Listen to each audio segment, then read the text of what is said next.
welcome to the Art of Being Human. One of the things that happens to us if we've been suffering from certain emotions is that we start thinking in a disordered way. We start thinking things that are not true because we're thinking through our emotions and we're feeling through our emotions rather than dealing with reality. And one of the problems of having emotions, and all people have them of course, is the fact that what we're actually doing is that we are leaning on our emotions and we make our emotions become our reality. If you let your emotions become your reality, you're going to miss sometimes what the truth really is, because if you're a depressed person, you're going to think of everything as being depressing. If you're a person who's anxious, you're going to allow anything that happens to you make you feel nervous. And so we live our emotions and we think through our emotions. There is a book out by Dr. David Burns. I just want to show it to you. Dr. David Burns has written a book. He's a psychiatrist called Feeling Good.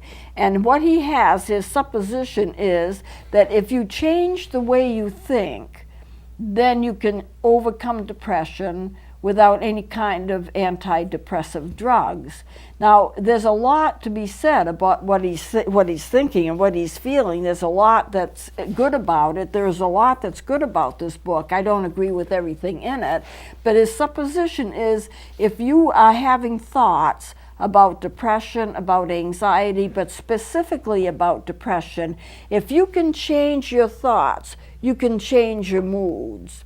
And there is a lot to be said for it. There is some truth in this, because there is a statement that says you cannot feel your way into acting, but you can act your way into feeling. Now what that means is this. If you are feeling in a certain way, you're not going to change that very much. But if you act in a certain way, your feelings will catch up with your actions. So supposing, just let me give you an example. Supposing I get up in the morning and I feel really lousy. It's going to be a bad day. I know it's going to be a bad day. But I decide I'm not going to let that happen to me, so I start telling people, I'm great today, I feel good, everything is great. How are you doing, Pat? I'm doing terrific. So I start acting as if I feel like I'm doing well. Inwardly, I don't think I'm doing well. But eventually what happens is that my feelings catch up with what I'm saying. I'm saying I'm doing well. I don't feel like I'm doing well, but I'm saying I'm doing well. And eventually the feelings change and they match what I'm saying, and I actually turn out by having a very good day. Now, if I were to manage myself just with the feelings and I were to wait until I felt better, until I said to somebody I feel okay, then I might be waiting a good long time, because I can't feel my way into being different. But if I act different, my feelings will catch up with me and I will be different. I will be better. So there is some truth that the way that you think affects the way that you feel. If I think things are good, I'm going to feel things are good. If I think things are bad, I'm going to feel things are bad. So I need to decide that what I'm going to when I talk to myself, I'm going to say, this is a great day, I feel good, good things are going to happen, and no matter how I start out my day, that eventually catches up and I actually feel good. So what he is saying is, in this book, if you change your thought patterns, you can change your moods to match your thought patterns, and in that way you can get out of depression. Now where I take issue is it's a little bit like the egg and the chicken. Which came first, the egg or the chicken? Without the chicken, there's no egg, but without the egg, there's no chicken. So which comes first? Is a person depressed because of the way that they think, or do they think in the way that they do because they're depressed? It's like, which comes first? The depression that affects your thought, or the thought that affects your depression? Now, my take on it would be, if you're feeling depressed and your thoughts are depressive and you think nothing good is going to happen because the thoughts and the feelings will match each other, how did you get that way to begin with? How is it that you thought negatively to begin with? Something must be occurring within you to cause you to feel that way. You can change your thoughts if you work at it. But what made you feel and what made you think the way that you do to begin with? And that's the issue that I think is not addressed. If I want to feel good, I've got to think that I'm feeling good. But if I don't feel that I'm good, then why? How did I get to that point to begin with? So that's a question, excuse me, that's a question that needs to be answered. If I'm to talk with somebody who's depressed, I want to know what caused the depression. I can work with them and say, let's change your thought processes and work with them on that, and they feel better. But that doesn't answer the question of how did they get there to begin with. I want to know what caused it to begin with, because if there's a cause, especially in their past, with a problem that has not been resolved, I want to know what that is. Now, I don't have to know every single thing that's happened to them. You know, with psychoanalysis, they try to get you to remember everything that's ever happened to you. Most people don't go through psychoanalysis today. They go through counseling processes which are a lot shorter. Psychoanalysis can last for years. But it's not important to me to know every single thing that's ever happened to you to make you feel depressed. But what I want to know is to get the general plan. What happened to you? What kinds of things happened to you? Not every event, but what types of things happened to you to cause you to feel depressed to begin with? Or are you depressed because there's something going on within your brain? Maybe your brain chemicals aren't working right. Maybe it's a biochemical depression. Maybe it has nothing to do with what's happened to you. That's what I need to know. I need to know more than how can I change your thoughts and feelings by working with you on that, which is legitimate. There's nothing wrong with that. But there's still a causative factor to be reckoned with. And it's the causative factor that I want to get to, because if I don't, that causative factor is going to bring it back over and over and over again. Nonetheless, he has some interesting things in this book, and what he has done is to talk about the different types of thoughts that we have that cause us to feel depressed. And I'm going to go over these one by one. We probably won't quite finish with it today. This may be a couple of segments before we get through it.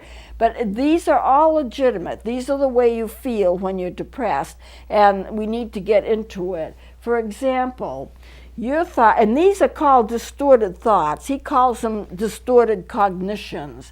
And what it is that these are inaccurate thought patterns that you have, but they're not healthy. And so therefore, we want to describe to you what it is that you're thinking, excuse me, and what it is that you're feeling, and let you understand what that leads to. So the first, all or nothing thinking. We all do that sometimes, I guess. Black and white thinking. Things are good or they're bad. There's no shades of gray. For example, I got a C in a test instead of an A, therefore I'm washed up. I'm no good. I'll never be a success. I mean, I'm going to exaggerate this, but I'm going to exaggerate it because this is what we do when we're having these disordered thought patterns. We exaggerate a lot. So I go in and I take a test. I need to have an A. I got a C. Well, C is not flunking. I'm not flunking out, but I must be stupid. I didn't get them all right. Now you can see the way that I exaggerate it, you can see that this isn't right, that my thinking isn't right, if I were thinking this way. Of course I'm not, I'm just kind of playing a part here. But if I say, I got a C in the test, I will never be a success, no one's going to hire me, no one's going to accept me into college because they want only the best students, and the fact is I got a C. And that means I'm pretty much washed up. I go in for a job interview and I want to get the job. I don't get the job. Okay, I must be stupid. I'm all washed up. I can't get the job that I want. No one's ever going to hire me. I just don't have it within me to do a good job. There's no such thing with this kind of a thought pattern. There's no such thing as saying, I tried to get the job. I didn't get the job. Well, there must be something better for me. You know, God is in charge. He's going to make sure I get what I need. He's going to make sure that I get what's right for me. So therefore, I don't have to worry about it. If this doesn't pan out, then there's something else. I'm not stuck. That would be admitting to shades of gray. Yeah, I wanted that job and it didn't happen, but that doesn't mean I'm going to be without a job. I'm just not going to get what I first wanted, but I will get something else, and I'll make the best of it. That would be normal thought processes, but in all or nothing thinking, you don't think in terms of reasonable thought processes. It's I won or I lose. I'm healthy or I'm sick. I'm a genius or I'm retarded. I mean, there's just nothing in between. I had one of my nieces, I talked with her one day. She's brilliant. She really is brilliant. She wanted to be a brain surgeon. She was, I think, in junior high. I'm going to be a brain surgeon. And I talked with her about it, and she said, it's either brain surgery or nothing. And I said, well, you know, there's lots of stuff in between. And you could be a nurse. You can be a caregiver. You can go into biology. There's lots of things you can do. Don't say that either you're going to be a brain surgeon or you're going to be nothing. Well, now she's a physician's assistant. She's absolutely brilliant, has a wonderful life, and as she can see now, a person who's in preteen years doesn't look at things realistically anyway. You can't quite expect it. Overgeneralizing. If something happens, it's going to happen again and again and again, especially if it's bad. For example, I try to take a course and I just don't do well in it. Well, that means every other course I take, I'm going to just fail it. I try to get a job and I don't get the job. Well, that means I'm never going to have a job. See, there are some similarities and they do overlap a little bit. But if something happens and it's bad, it's going to continue to be bad over and over and over again. In other words, this didn't work out, so nothing's going to work out. If you had shades of gray, if you thought realistically, you'd be able to say, this didn't work out, but something else will. I'm not stuck. You see, when you put yourself in a position of thinking in a disordered way, you get yourself stuck. And you don't feel well until you get yourself out of being stuck. So I wanted to get the new car. I couldn't get the new car. Well, I guess I won't be driving. Well, that's nonsense. You get another car, you know, that's not as expensive as the one you wanted, but it's a car. So you have to not just generalize that if something happens, it will always happen. It's like waiting for that second shoe to drop, and you never get over it. Okay, from the book, the example is given of a man who wants to take a girl out. He asks her out, and she refuses. It could be because she just has something on her schedule. She's already planned for something else. But his thoughts are going to be, I asked her out, she refused. I'll never be able to get dates from any girl. No girl's ever going to like me. There's something about me that girls hate. I'm just not going to be successful in finding a girlfriend at all. That's overgeneralization. You generalize from a situation that happened in the most negative way possible, and you keep that going over and over and over again. Now you can see where that would be paralyzing. That after a while, if you sink yourself into that thought pattern, that you won't get out of it easily. And what's going to happen is that you're going to cut yourself off from meaningful human relationships, because you're just going to assume nothing good is ever going to happen to you. This failed, so everything fails. I couldn't get a date, I'll never get a date. I couldn't pass a course, I'll never pass a course, you see. It's really kind of like all or nothing, but the overgeneralization comes in where you expect that to continue over and over and over again, and you paralyze yourself with your own thought process. You shouldn't do that. Life should be a lot freer than that. Going to the next one, the mental filter. You pick out a negative detail of some situation, And then you see all of the situation based upon that negative detail. For example, I play a solo on an instrument. I get 3 notes wrong. Someone comes up to me and says, "What a wonderful solo you did." And I say, "No, it wasn't. I missed 3 notes." And that's not a good way of looking at it. What about all of the other things that you did right? But you're going to focus on that one thing you did wrong. You took the test, you didn't get 100%, you got 97. Well, that's close to 100. You only missed 3. Yeah, but I missed 3. And that forms the whole core of my identity, is the fact that I did not do a perfect job. And because I did not do a perfect job, I'm a failure. Now, we shouldn't think that way. We should think of all the good things that happen, because we got 97 right. Well, that's not a bad score. You know, in graduate school, a C is a failing grade. So I can see if you're in graduate school, you have to get A's and B's or you're kicked out of graduate school. That's the absolute requirement. At least it was when I was in graduate school. You have to have an A-B average. If you get a C, it's the same thing as failing. But if you get a B, you haven't failed. So if you're taking courses and you get a B or an A minus, then you haven't failed. But you may think, well, I got a B, that's close to failing. Well, not really. But most people are not in graduate school, so you can think of 100 examples of things where things went well except for a little small segment. I suppose it's a little bit like a skater. They are in the Olympics, they're skating, it's figure skating, they're skating their hearts out and they miss one jump. They double-foot a jump. And then when they go back on the side and they get their scores, it's not a perfect score because they double-footed a jump or they fell or something. And so all the time they're thinking, everyone's saying, what a wonderful performance, they only made that little mistake. But what they're thinking is, I ruined the whole performance because I made that little mistake. It's a case of how you think. What's important to you? Well, I wouldn't be able to get on a pair of skates and keep my balance at all. So for me, a little flaw like you double foot something isn't the end of the world. You still did a terrific job. But that's the way you think. Or you're in a basketball team and you missed a hoop somewhere.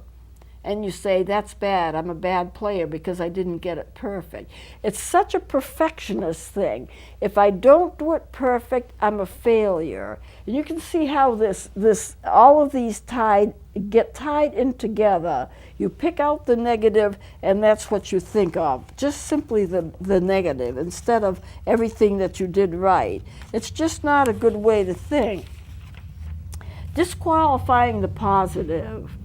You turn a positive experience into a negative one. For example, somebody compliments you on a job well done, and you say, oh no, it wasn't that great. My hands hurt, I didn't do it quite right. It's just not as good as I wanted it to be. But it looks good, it looks great. Oh no, I didn't do it perfectly. In other words, if it's not perfect, it's nothing. It's all the shades of all or nothing thinking, all kind of meshed in together. Take that one little negative thing and blow it all out of proportion, and all the good things, you just don't have anything to do with it. Oh yeah, that's all right, but that's nothing. You tell a young lady, a guy tells a young lady, well, you look very nice tonight. You look very nice in that dress. Oh, this old thing, I've worn this at least 100 times. You see, what you do is you ruin the moment. You ruin the moment where somebody is trying to say good things about you, and you should just be gracious and say, well, thank you, I appreciate that. Instead of, you pick some little negative detail and you blow it all out of proportion. Now you can see, and I'm going to stop right here because I don't have time to do any of the others, we're running out of time, but you can see how if you think negatively, as this book gives you the list, that there's a whole list in that book, there's about 10 of them, I'm going into all 10 of them, so we've gone slightly less than half of them. But you think that way, you paralyze yourself. You don't allow yourself to be complimented. You don't allow yourself to think good about yourself. You're always thinking negatively about yourself. And this can't help at some point to lead you into being depressed. And what he is saying is if you can just change those thought patterns, you can get rid of a lot of that depression. So you have to work on your thought patterns and bring them into balance with what they should be, and then you won't be so depressed, and you can get rid of depression, he's saying, without drugs. The only thing I find lacking is that something made you that way to begin with. And it could have been a past experience. It could have been something that was really hurtful to you. It could have been the way that you were raised. Maybe your parents were negative towards you. Maybe you didn't feel you had the love and attention from them that you needed. All kinds of things. And I think we need to get back to the original psychodynamics and find out what happened and bring you through that. But in the meantime, you need to recognize your thought patterns for what they are and work on them, because that will give you some relief. And any relief is better than no relief at all. So I'm going to continue with this next time. We'll close it here. And I hope you're learning from this. Please join me next week.